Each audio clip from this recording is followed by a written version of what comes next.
అందరికీ ఇవాళ వచ్చి బెండకాయ ఫ్రై చూపిస్తున్నాను. ఇవి 3 బెండకాయలు ఉన్నాయండి, అంటే 3 కిలో బెండకాయలు. ఆనియన్ వచ్చేసి మీడియం సైజు 3 కోసుకున్నాను. పచ్చిమిర్చి పేస్టు, కరివేపాకు, వెల్లుల్లి పేస్ట్ అనమాట, అల్లం కాదు, ఓన్లీ వెల్లుల్లి. ఓకే అండి, ఇప్పుడు తయారు చేసే విధానం. ఒక 3 పావుల నూనె పోసుకుంటున్నాను. ఆయిల్ తక్కువనే పోసుకుంటున్నాను. ఒక స్పూన్ జీలకర్ర వేసుకుంటున్నాను. ఒక స్పూన్ ఆవాలు.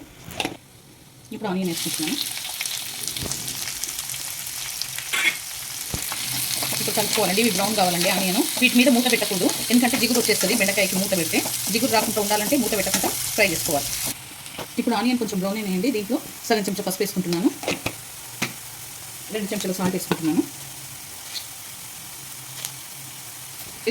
దీంట్లో వేసుకొని కలుపుకోవాలి. బాగా ఒక 2 మినిట్స్ ఉంచుకోవాలన్నమాట.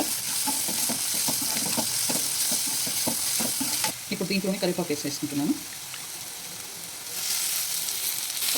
వేసుకొని బాగా కలుపుకోవాలి. పచ్చిమిర్చి పేస్ట్ కూడా వేసేస్తున్నాను దీంట్లో. ఈ పచ్చిమిర్చి పేస్ట్ చేసుకోవాలండి. కొంచెం దొడ్డుబడ్డు దంచుకోవాలండి పచ్చిమిర్చి. ఇది వేగిందండి. ఇప్పుడు దీంట్లో బెండకాయ వేసుకోవాలి. బెండకాయ వేసి మూత పెట్టుకోదండి. మూత పెట్టుకోకుండా వేయించుకోవాలి చిన్న మంట మీద. ఇప్పుడు కలుపుకోవాలి. కిందికి మీదకి కలుపుకొని చిన్న మంట మీద వేగనివ్వాలి. ఒక 15-20 మినిట్స్ పడుతుందండి ఇది వేగడానికి. ఓకే అండి, ఒక స్పూన్ ధనియాల పొడి ఇస్తున్నా. బెండకాయ ఫ్రై రెడీ అయిపోయిందండి. ఈ వీడియో కనుక నచ్చితే లైక్ చేయండి, షేర్ చేయండి, కామెంట్ చేయండి, సబ్స్క్రైబ్ చేయండి. చాలా బాగుంటుంది. ట్రై చేయండి మీరు కూడా.